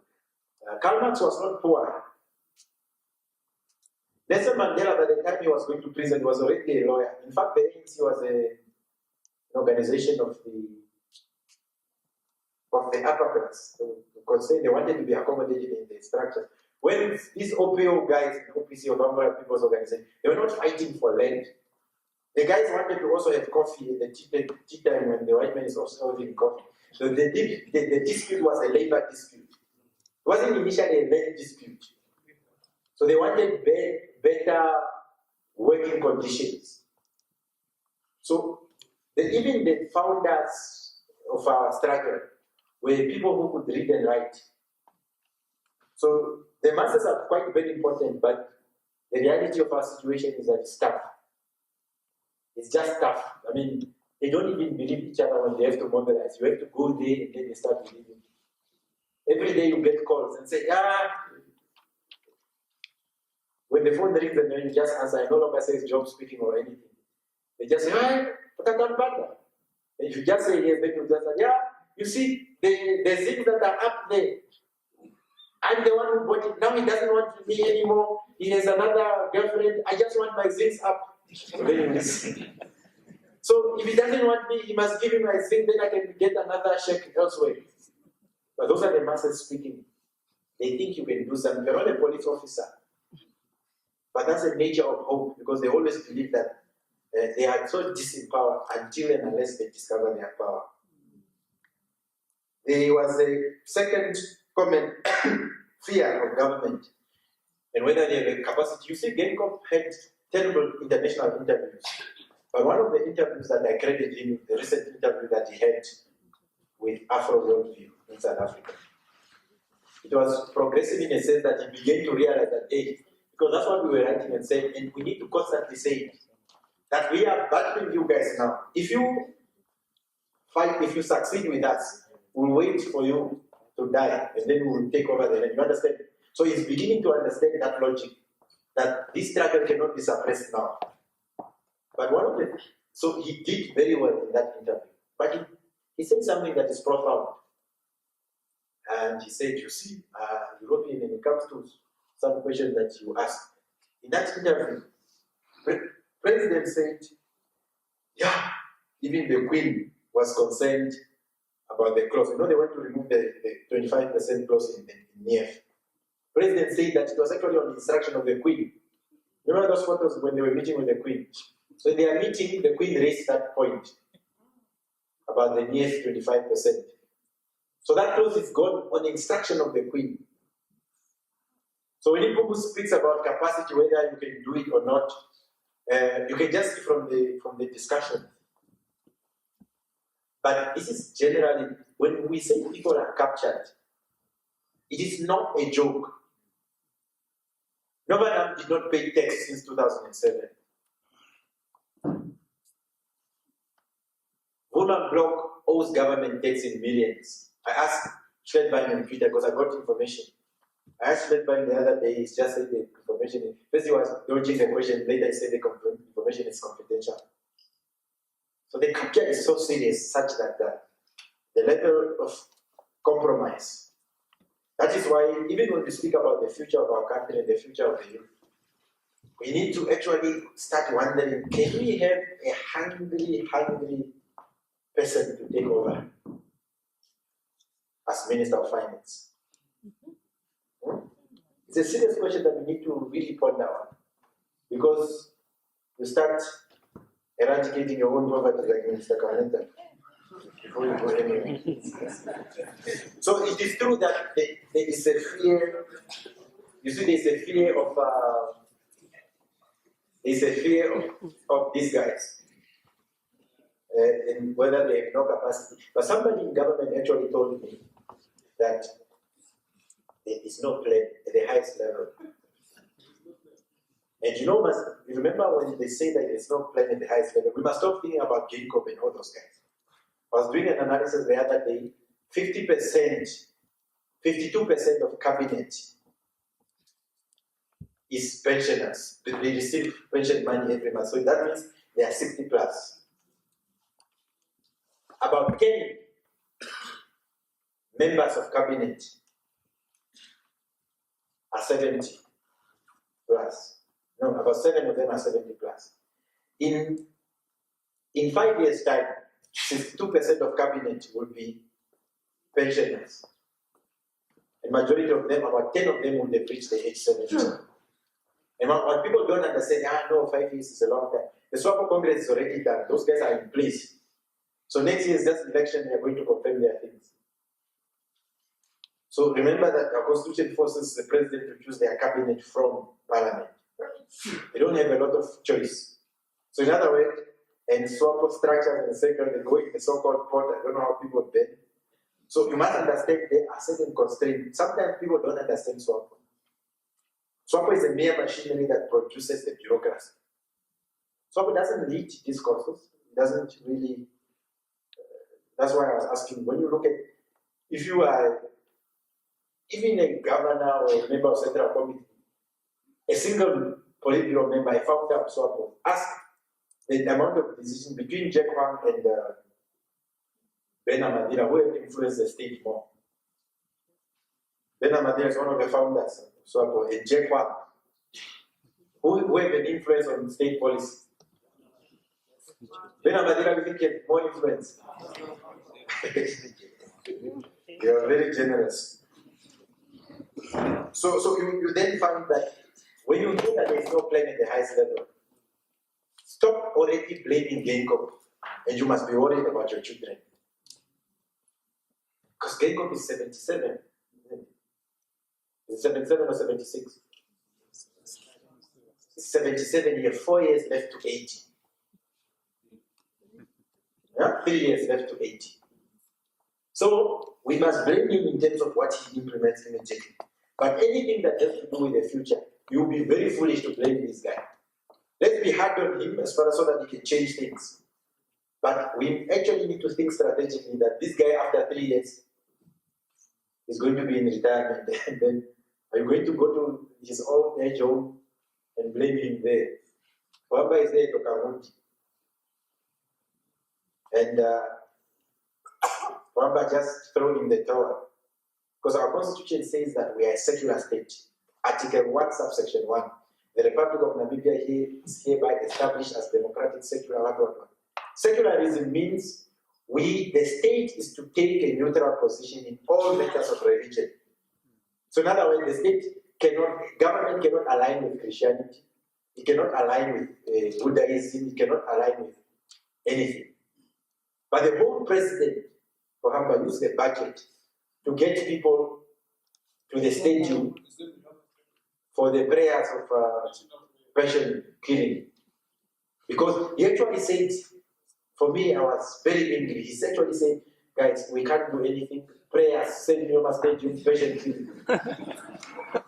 And most of you went, because I know a number of you were there praying. You had a number of bishops there violating the foundational principle of the Constitution. So that is quite very problematic. Kadira asked quite a fundamental question as to how much can we actually just rely on government. What is the difference between the citizen who occupied land in Zimbabwe and a Namibian? Most people always say, guys, what are you guys waiting for? You must establish a political party, we are tired and all. But then we are thinking that, look, if you have a thief in Swapo, you have a corrupt guy in Swapo, you establish a political party and the corrupt guy move from Swapo to your political party. What difference does it make? So that's why we are concerned with radical consciousness, so that whether you find yourself in Swapo, whether you find yourself in PDM, whether you find yourself wherever, whether you find yourself in civil society, so we need to be able to create upright citizens, because you can't think that you're always going to be there. The elites get away with it, you are dead. All you can do is just, all of you go on Facebook, rest in peace, my tears, and you say all those emojis that are there. And that's it. So, but we want to create a generation of young people who are unafraid, a generation of young people who can think, a generation of young people who are prepared to confront power. Whether we are there or not, whether they are in Swapo, whether they are in GTA. Remember, even if you get a progressive political party, it can degenerate. But if you have weak opposition like how we have now, opposition will be very, look, in South Africa, it's a 6% political party. Because it's the proper content, they make sure that every citizen is conscientized. A 6% political party can cause a constitution to be amended. You understand? So we need to consider what Kadira is speaking about. And our response is not necessarily an institution. It's for us to be able to change the thinking. We've been trying, but we're not succeeding to speak to white youth. You see, in some of the complexes that we rent, you see the first, then when they start seeing a lot of black people coming in, they start complaining, they are making a lot of noise. And then tomorrow they realize that things are tough. You see, if you have an Afrikaner male who's 80, it means his father probably had a farm, and he had a number of property that he could give to his children. Now, the problematic youth is the grandchildren of apartheid beneficiaries. These ones are screwed. Actually, they don't realize that. Because most of them, they rent like us, because their father there's no longer apartheid where they can distribute. So when they have to get a job, they must compete with everybody. So in other words, white youth, and most of them, they don't actually realize. They say, okay, we support, we are behind. They say, hey, when are you coming to be in front? So white youth are actually in chief, sorry to use that language, but I'm trying to explain that white youth actually don't realize that, because they rent. When property prices are up, when you default, the rest doesn't matter. It hits them. So you need to be able to conscientize citizenship, so that even if we are not there tomorrow, we can have a better country.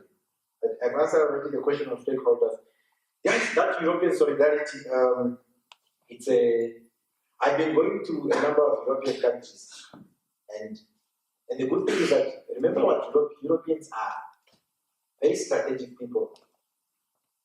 They fund SWAPO and they fund the opposition party, they fund the MPs, but they are also interested in whoever they think is creating problems.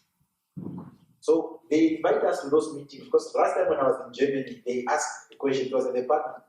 They asked a question, what do you think of Germany? It was a meeting full of FES. I said, no, I think Germany as part of the problem. I think Germans as a colonizers. I think Germany as very problematic in the socio-economic architecture of our country.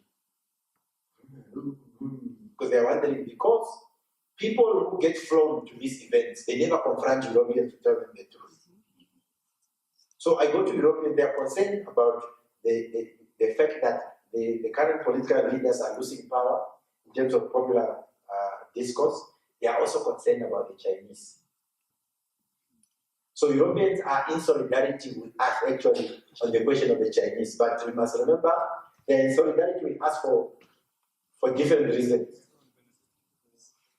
You see, my concern with Chinese, for example, in the construction industry, you see when the black entrepreneurs came, when they get a tender, they used to go to Rehoboth. Now the guys at Rehoboth, they are the plumbers, they have been trained by the grandfathers. Rehoboth was actually supposed to be the hub of the construction industry in our country.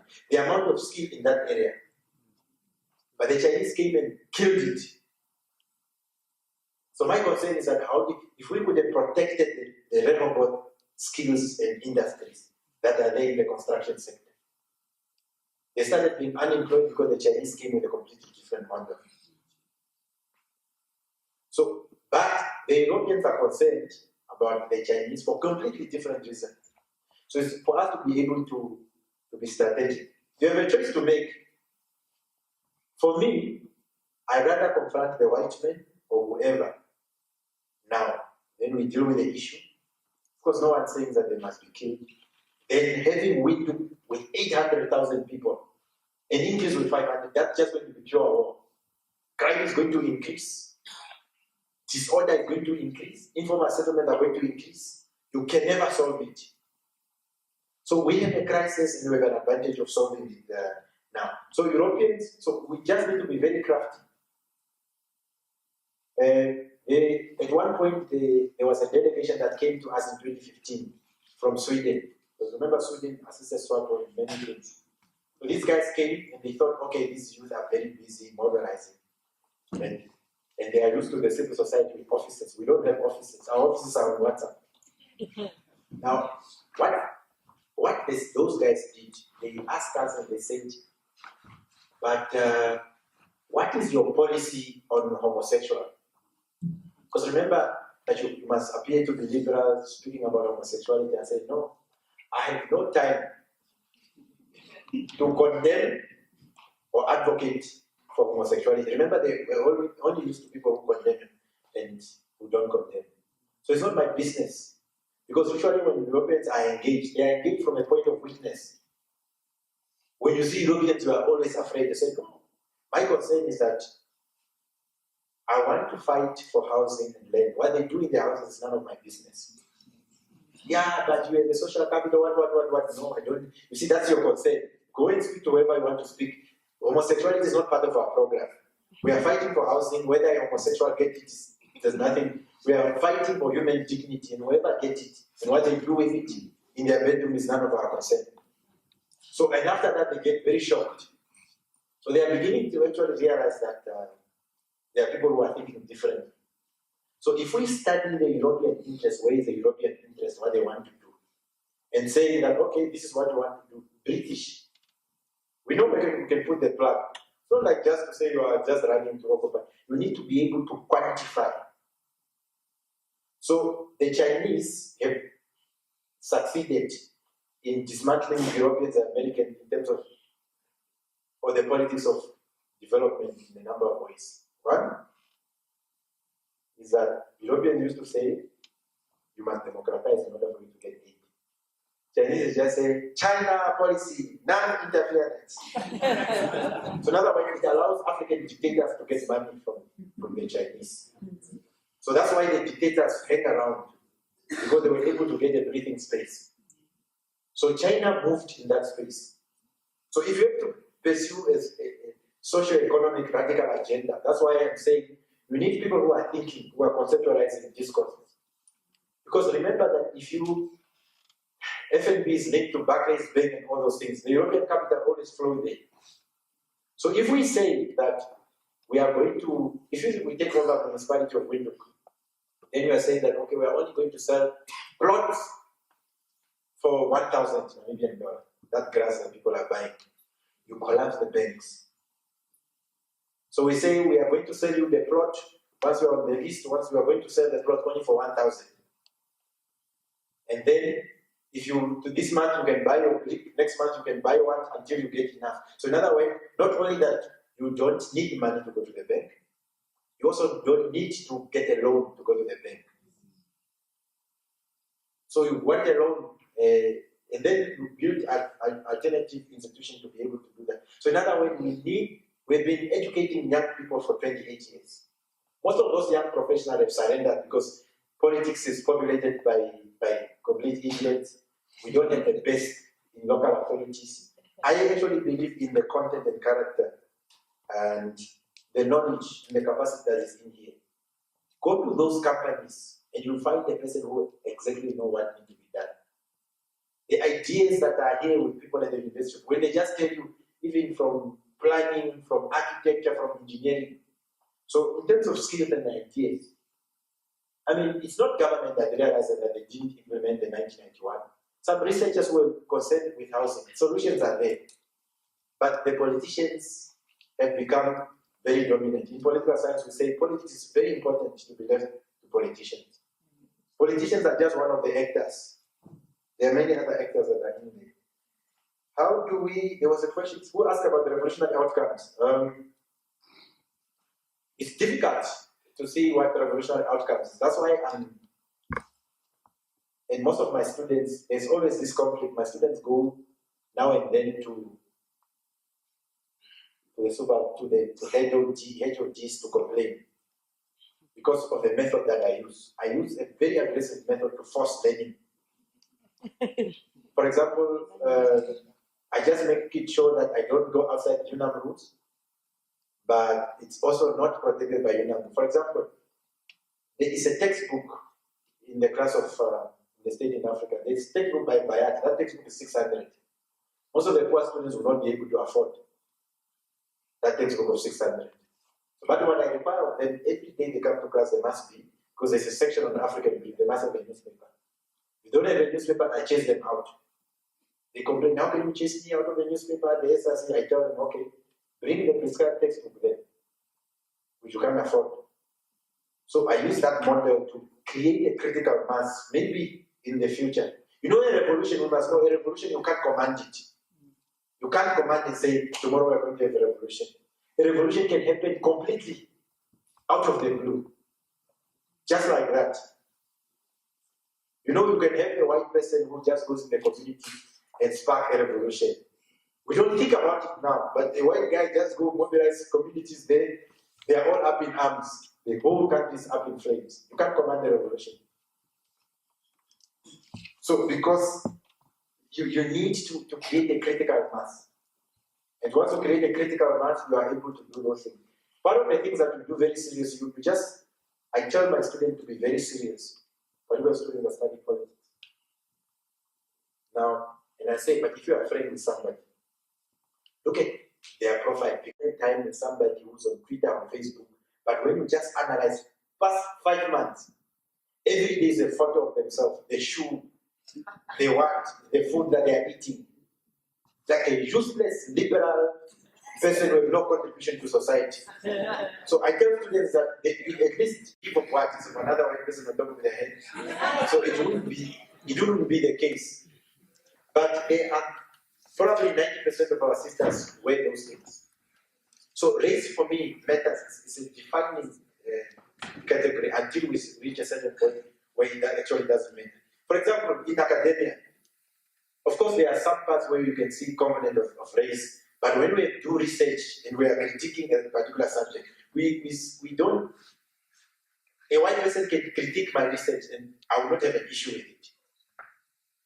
So there are certain areas, because where have we seen a white security guard? Where have we seen a white taxi driver? Where have we seen a white bodyguard in Namibia? Where have we seen a white domestic worker? So race is an organizing principle in the socio-economic realities, but it's not a permanent organizing principle. It's on the basis of circumstances. That's why when students come from Finland, you see the difference. They can never understand when we speak of white. They say, but I clean my own toilet in Finland. A friend of mine is a security guard, because that's how it is in that society. But here in the reality, we don't have that. So race becomes an organizing principle. So that the state needs to own land, yes, it would be ideal. But does our state have capacity? No. If the state does not have capacity, is that reason enough for us not to trust the state? Because remember, the state is not Genco, it's not us. The state is a permanent institution of society that is going to be there. Yeah. No, I'm saying I'm actually supporting that notion, even if I might have been misinterpreted. Because at least once the state, that's why we are saying, once the constitution is amended with the right to housing, I can die in peace. I know that my son would have protection. The state has a role to play, particularly in the capitalist status quo. Yeah, I think I've answered, unless there are maybe some questions. Yeah, we'll take a few, and then some people really want to go sleep. Yeah.